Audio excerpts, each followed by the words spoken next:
great honor to be here in your beautiful country of Norway and to present this film, Spirit Riders, Riding to Message.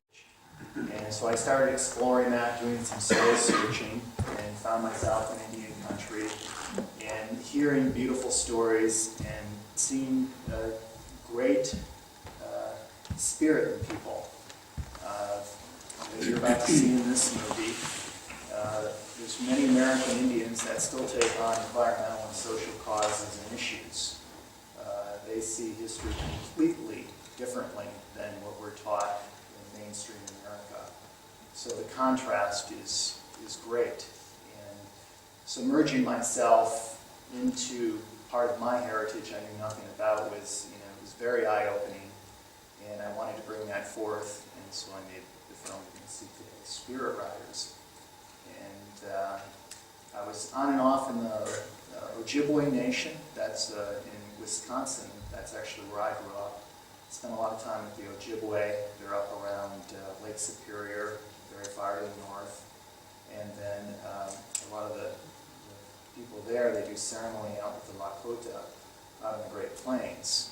And we'd go out and do the Sundance ceremony in a place called Pipestone, Minnesota, which is it's a very sacred site. It's where the Native people still pilgrimage today to get the sacred red pipestone to make the sacred pipes.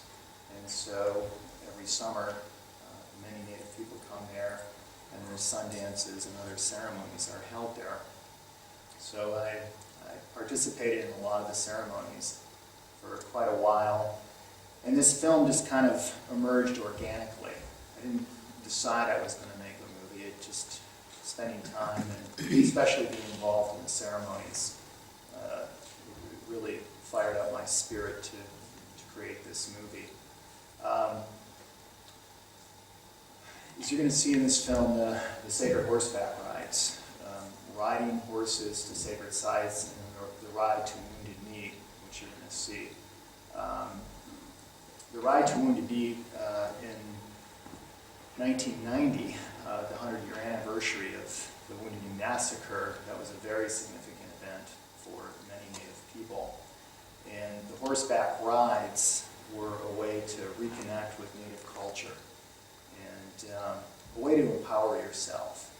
I know we have some horse people in the room here today, and I'm going to show you another film I'm doing called Horse Medicine, because those of us that work with horses, there's just no denial that the Shankawakan, the sacred horse, empowers our mind, our body, spirit.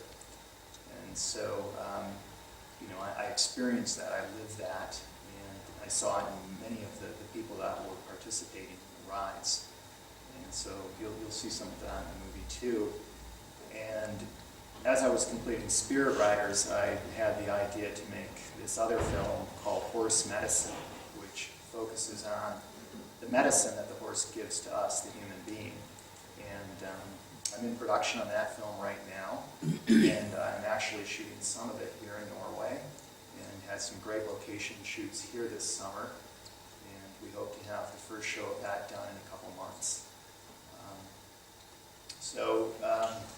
But there's something about the horse, bringing the horse into ceremony, into our lives, into our presence. It's a transformational animal, and they're really, angelic sentient beings. And so I've been doing a number of horse films ever since I shot Spirit Riders. I was really inspired to work with horses. The film that I'm releasing right now, Wild Horses and Renegades, it's about the roundup, removal, and slaughter of America's wild horses by the United States government and the corporations that they're in bed with. And it's a very hard-hitting investigative film. And when I was finishing Spirit Riders, I wanted to get some powerful shots of wild horses so I could show how the West once was.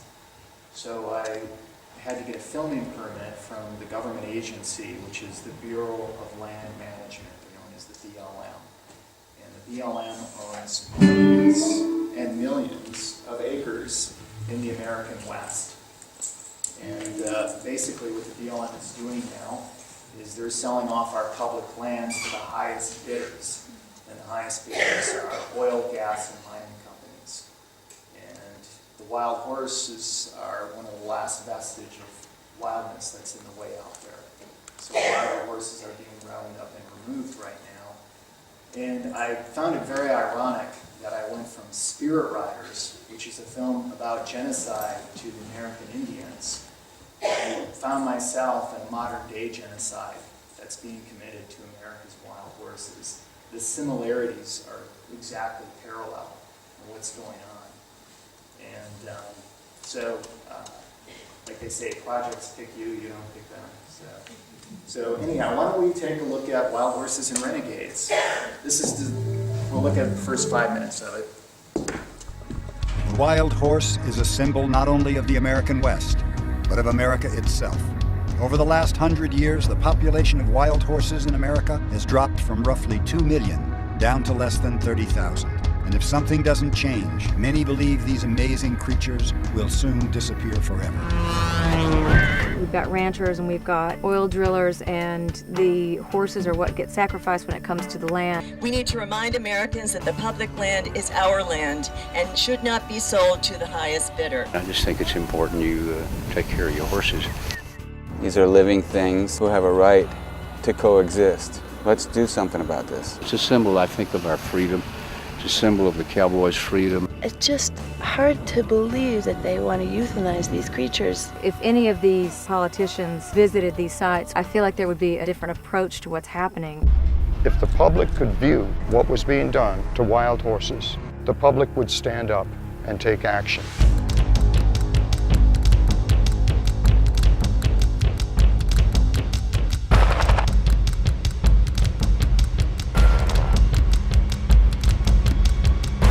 They have been and they are managing wild horses to extinction.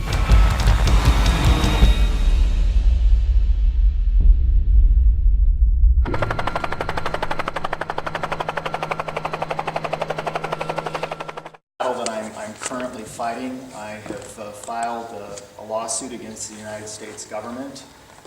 I'm suing them for my First Amendment rights to try and tell this story. I'm suing them for their violation of the 1971 Free Roaming Wild Horse and Burro Act, which was actually a very important piece of environmental legislation. They knew if wild horses could roam on the land would have a certain amount of integrity to it. And then I'm also suing them for their violations of National Environmental Protection Act. So the agency that's supposed to be protecting our lands is really exploiting them and destroying them. And so it's now come back onto the hands of the American people to try and keep some integrity. So it's been kind of an exhausting project. I'm in production on a sequel. I've spent a lot of time with attorneys now. It's pulled me away a lot from filmmaking and pursuing the legal end of it. Anyhow, we'll see how it all plays out, but it'll come out in the sequel, which I'm in production on right now. But horse medicine, to take a break from all of that chaos, I'm making this beautiful aesthetic film, Horse Medicine, that, as I mentioned, focuses on the human-horse relationship. And that's kind of where I go to get my sanity and my peace of mind and to get away from things. I have a wild horse that I rescued and that I've trained, and he's an amazing horse, and I ride him a lot in the Colorado mountains, and spend a lot of time out in the range riding him, and of course filming wild horses. So it's kind of my form of escapism. So I think we'll take a look at the trailer from Horse Medicine.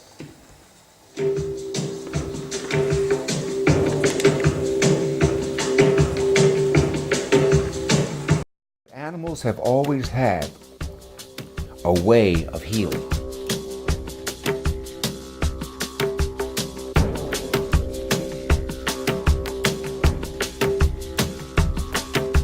Health is not just lack of disease, it also is mental. It's a spiritual feeling, it's a spiritual state of mind.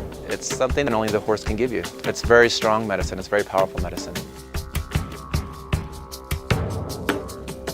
They give people hope and passion. Leadership to emotional fitness skills to intuition, creativity, all of these things are enhanced by working with horses.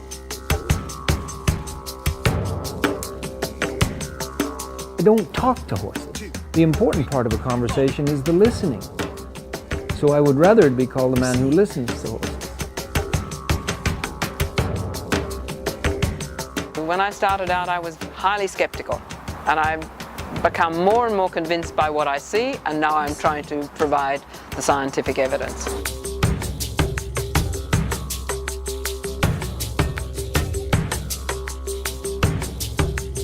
Each veteran is going to be developing their new story. I look back at PTSD and I was trying to fight something I didn't know anything about. The idea is not to forget about the trauma. It's about learning on top of it.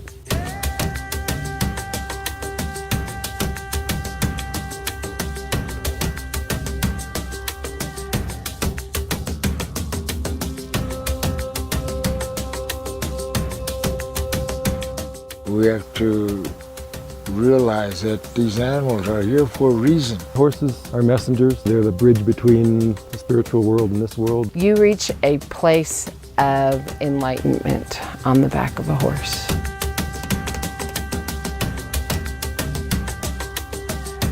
There's something wonderful about a horse putting you in touch with the earth. Our only hope is in our capacity to care. We are part of this nature.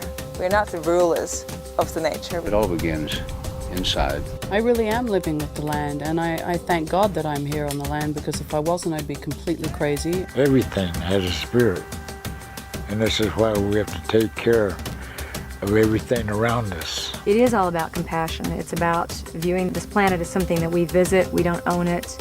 When we leave it, we're leaving it to people, we're leaving it to our children. Horse medicine ultimately is a way to give us back our humanity.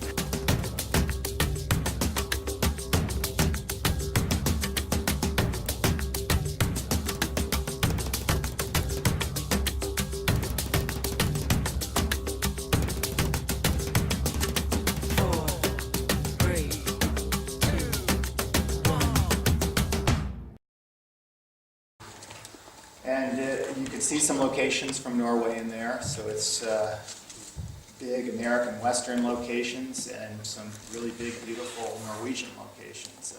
Fjords are just amazing locations here. We also shot up on a beach outside of Stavanger. Beautiful location. So I'm excited about the movie. It's really going to be a visually, musically empowering film. So that'll be coming. I hope to be wrapped on it by March. So, going back now to Spirit Riders. So Spirit Riders was kind of, it set me up to make these two films you just saw the trailers from. Kind of my spiritual journey into the Lakota Nation, the Ojibwe Nation, and the profound teachings that the elders shared with me, and that path that I was on for quite a while. Enlightened me, in a sense, to make these other films. So we're going to go back and take a look at Spirit Riders. I haven't watched this movie in years. As I said, I shelved it years ago. So when I had to send some information here, I started looking through my notes and everything, and it was kind of very haunting to go back to it. But I guess there's a reason for everything. So. All right, well, thank you so much for coming out today. Thank you so much to the Spiritual Cinema Group. It is truly an honor to be here. We'll talk to you all soon.